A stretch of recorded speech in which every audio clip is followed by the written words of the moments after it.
समाजात महापालिकेच्या स्वच्छता कर्मचाऱ्यांना सहकार्य करून प्लास्टिक मुक्त वातावरण निर्माण करणे आणि पर्यावरणाचे संरक्षण करणे हे प्रत्येकाचे कर्तव्य आहे, असे बेळगाव जिल्हा सत्र न्यायाधीश मंजुनाथ नायक यांनी सांगितले।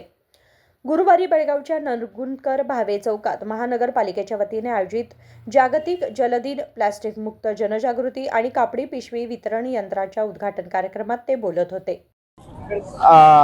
ಇವತ್ತಿನ ಈ ಕಾರ್ಯಕ್ರಮ ಈ ಒಂದು ಮಾರ್ಕೆಟ್ ಅಲ್ಲಿ ಹಮ್ಮಿಕೊಳ್ಳಲು ಮುಖ್ಯ ಕಾರಣ ಏನಂದ್ರೆ ನಾವು ನೋಡ್ತಾ ಇದೀವಿ ಪ್ರತಿದಿನ ನಮ್ಮ ಒಂದು ಕಾರ್ಪೊರೇಷನ್ ಸಿಬ್ಬಂದಿಯವರು ಎಷ್ಟು ಕಷ್ಟ ಪಡ್ತಾ ಇದ್ದಾರೆ ಅಂತ ಯಾಕಂದ್ರೆ ಸೆಗ್ರಿಗೇಷನ್ ಮಾಡೋದು ತುಂಬಾ ಡಿಫಿಕಲ್ಟಿ ಆಗಿದೆ। ಪ್ರತಿದಿನ ನಮ್ಮ ಕಾರ್ಮಿಕರು ಎಷ್ಟು ಕೆಲಸ ಮಾಡ್ತಾ ಇದ್ದಾರೆ, ಕಾರ್ಪೊರೇಷನ್ ಕಾರ್ಮಿಕರನ್ನು ನಾನು ನೋಡ್ತಾ ಇದ್ದೀನಿ। ಪ್ರತಿ ಬೆಳಿಗ್ಗೆ 6 ಗಂಟೆ 5:30 6 ಗಂಟೆಗೆ ಬಂದು ತಮ್ಮ ಮನೆ ಕೆಲಸಗಳನ್ನ ರೀತಿಯಲ್ಲಿ ಒಂದು ನಗರವನ್ನ ಶುದ್ಧಿ ಮಾಡುವಂತ ಒಂದು ಕಾರ್ಯ ಮಾಡ್ತಾ ಇದ್ದಾರೆ। ಇದಕ್ಕೆ ಬರೀ ಒಂದು ನಮ್ಮ ಅವರ ಕೆಲಸ ಅಂತಂದೇಳಿ ನಾವು ಒಂದು ಕಾರ್ಮಿಕ ಒಂದು ನಮ್ಮ ಏನು ಸಾರ್ವಜನಿಕರು ಬಿಂಬಿಸ್ಕೊಳ್ಳೋದಾದ್ರೆ ಯಾವತ್ತೂ ನಾವು ಒಂದು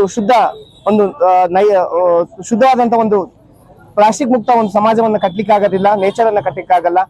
ನಾವು ನೆನ್ಪಿಟ್ಕೊಳ್ಬೇಕಾಗತ್ತೆ ಏನು ಅಂತಂದ್ರೆ ಯಾವುದೇ ಏನು ಇಲ್ಲ ಅಂದ್ರೂ ಇವತ್ತು ಒಂದು ಮನೆ ಇಲ್ಲ ಅಂದ್ರೆ, ಒಂದು ಕಟ್ಟಡ ಇಲ್ಲ ಅಂದ್ರೆ, ಒಂದು ಬಿಲ್ಡಿಂಗ್ ಇಲ್ಲ ಅಂದ್ರೆ, ಅಥವಾ ಏನೇ ಹಣ ಇಲ್ಲ ಅಂದ್ರೆ ನಾವು ಬದುಕಬಹುದು, ಆದ್ರೆ ಒಂದು ಶುದ್ಧವಾದ ನೇಚರ್ ಇಲ್ಲ ಅಂದ್ರೆ ನಾವು ಬದುಕಲಿಕ್ಕೆ ಸಾಧ್ಯ ಇಲ್ಲ। ಇವತ್ತು ಗಾಳಿ ಇಲ್ಲ ಅಂದ್ರೆ ಬದುಕಲಿಕ್ಕೆ ಆಗಲ್ಲ, ಸೂರ್ಯ ಇಲ್ಲ ಅಂದ್ರೆ ಬದುಕಲಿಕ್ಕೆ ಆಗಲ್ಲ, ನೀರ್ ಇಲ್ಲ ಅಂದ್ರೆ ಬದುಕಲಿಕ್ಕೆ ಆಗಲ್ಲ। ಆದ್ರೆ ಇವತ್ತಿನ ದಿವಸ ನಾವು ಏನ್ ಮಾಡ್ತಾ ಇದೀವಿ ಅಂದ್ರೆ ಪ್ರತಿಯೊಂದು ನೇಚರ್ನ ಹಾಳು ಮಾಡ್ಲಿಕ್ಕೆ ಅಂತ ಎಷ್ಟು ಸಾಧ್ಯವಿದೋ ಅಷ್ಟೆಲ್ಲಾ ಪ್ರಯತ್ನಗಳನ್ನ ನಾವು ಗೊತ್ತಿಲ್ಲದಂಗೆ ಮಾಡ್ತಾ ಇದೀವಿ। ಒಂದು ನಾನು ಇಲ್ಲಿಗೆ ಇವತ್ತಿನ ದಿವಸ ಹೇಳಲಿಕ್ಕೆ ಇಷ್ಟಪಡೋದು ಏನಂದ್ರೆ, ಈ ಭೂತಾಯಿ ಅನ್ನೋದು ಬಹಳಷ್ಟು ತಾಳ್ಮೆ ಹೊಂದಿದಂತ ಒಂದು ಮಹಾನ್ ಶಕ್ತಿ। ನಾವು ಎಷ್ಟೇ ತೊಂದರೆಗಳನ್ನ ಕೊಟ್ಟರು ಸಹ ಈ ನೇಚರ್, ಈ ಭೂತಾಯಿ ಅನ್ನೋದು ನಮ್ಮನ್ನ ಸಹನೆಯಿಂದ ತಾಳ್ಮೆಯಿಂದ ಕಾಪಾಡ್ಕೊಳ್ತಾ ಇದೆ। ಒಂದು ಅರ್ಥ ಮಾಡ್ಕೊಳ್ಬೇಕು ಏನಂದ್ರೆ, ಒಂದು ಪ್ಲಾಸ್ಟಿಕ್ ಎಷ್ಟು ಸಾವಿರಾರು ವರ್ಷಗಳ ಕಾಲ ನಮ್ಮ ಹಲವಾರು ಸಂತತಿಗಳು ಕಳೆದೋದ್ರೂ ಸಹ ಒಂದು ಪ್ಲಾಸ್ಟಿಕ್ ಕೊಳೆಯೋದಿಲ್ಲ। ಅಂತ ಪ್ಲಾಸ್ಟಿಕ್ ಅನ್ನ ನಾವು ದಿನನಿತ್ಯ ಯಥೇಚ್ಛವಾಗಿ ಬಳಸ್ತಾ ಇದ್ದೀವಿ। ಅದೇ ರೀತಿ ನೀರನ್ನ ಟ್ಯಾಪ್ಗಳಲ್ಲಿ ಕಾರ್ಪೊರೇಷನ್ ನೀರು ಅಂತಂದ ಹೇಳಿ ಆನ್ ಮಾಡಿ ಬಿಟ್ಬಿಡೋದು, ನೀರು ಹರಿದು ಹೋಗ್ತಾ ಇರುತ್ತೆ। ಇಲ್ಲಿ ನೆನ್ಸ್ಕೊಳ್ಬೇಕಾದ ವಿಚಾರ ಏನು ಅಂದ್ರೆ, ಹಿಂದೆ ಒಂದು ದಿವಸ ನಾವು ಮಾತಾಡ್ತಾ ಇದ್ವಿ ಏನಂತಂದ್ರೆ, ಯಾವುದೇ ಬೇರೆ ದೇಶಗಳಲ್ಲಿ ನೀರನ್ನ ಪರ್ಚೇಸ್ ಮಾಡ್ತಾರಂತೆ ಅಂತಂದೇಳಿ ನಾವು ಆಸೆ ಮಾಡ್ಕೊಂಡು ನಗುವಂತ ಒಂದು ಟೈಮ್ ಇತ್ತು। ಇವತ್ತಿನ दिवस ನಾವು ಅದೇ ಕೆಲಸ ಮಾಡ್ತಾ ಇದೀವಿ, ಒಂದು ಬಾಟಲ್ ನೀರನ್ನು ಪರ್ಚेस ಮಾಡ್ತಾ ಇದೀವಿ, ಕುಡಿತಾ ಇದೀವಿ।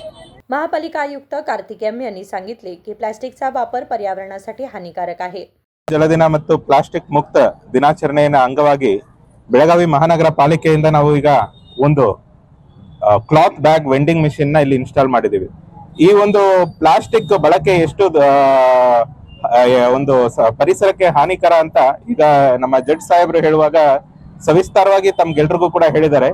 ಇದರಿಂದ ಒಂದೇನಂದ್ರೆ, ಪರಿಸರಕ್ಕೆ ನೀರು ಗಾಳಿಗೆ ಒಂದು ಪೊಲ್ಯೂಷನ್ ಆಗೋದ್ರ ಜೊತೆಗೆ ಮನುಷ್ಯರಿಗೂ ಕೂಡ ಈಗಿನ ಕಾಲದಲ್ಲಿ ಮೈಕ್ರೋ ಪ್ಲಾಸ್ಟಿಕ್ಸ್ ಅನ್ನೋ ಒಂದು ಇದರಲ್ಲಿ ಪ್ಲಾಸ್ಟಿಕ್ ಡಿಕಂಪೋಸ್ ಆಗಿ ಅರ್ಧಂಬರ್ಧ ಮೈಕ್ರೋ ಪ್ಲಾಸ್ಟಿಕ್ ಅಂತ ಆಗುತ್ತೆ। ಆ ಮೈಕ್ರೋ ಪ್ಲಾಸ್ಟಿಕ್ ಏನಾಗುತ್ತೆ, ಈ ಮಣ್ಣಿನ ಮುಖಾಂತರ ಅಥವಾ ನೀರಿನ ಮುಖಾಂತರ ಮನುಷ್ಯನ ದೇಹದಲ್ಲಿ ಎಂಟರ್ ಆದಾಗ ಕ್ಯಾನ್ಸರ್ ಅಂತ ತೀವ್ರವಾದ ಕಾಯಿಲೆಗಳು ಬರೋ ಸಾಧ್ಯತೆ ಇರುತ್ತೆ।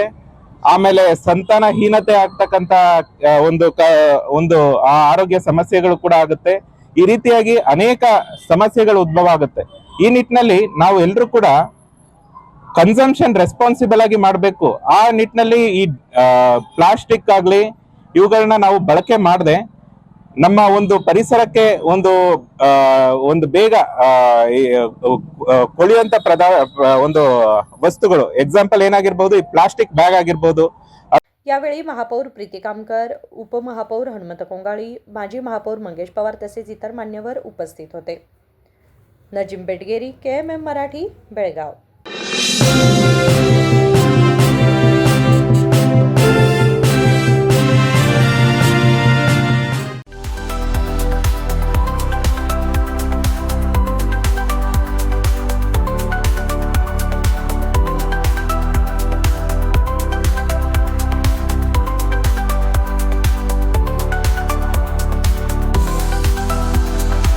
आदर्शा ड्रेस सर्कल केवल पुरुषों के लिए लाए हैं ब्रांडेड शर्ट्स, टी शर्ट्स और जीन्स की नवीनतम रेंज।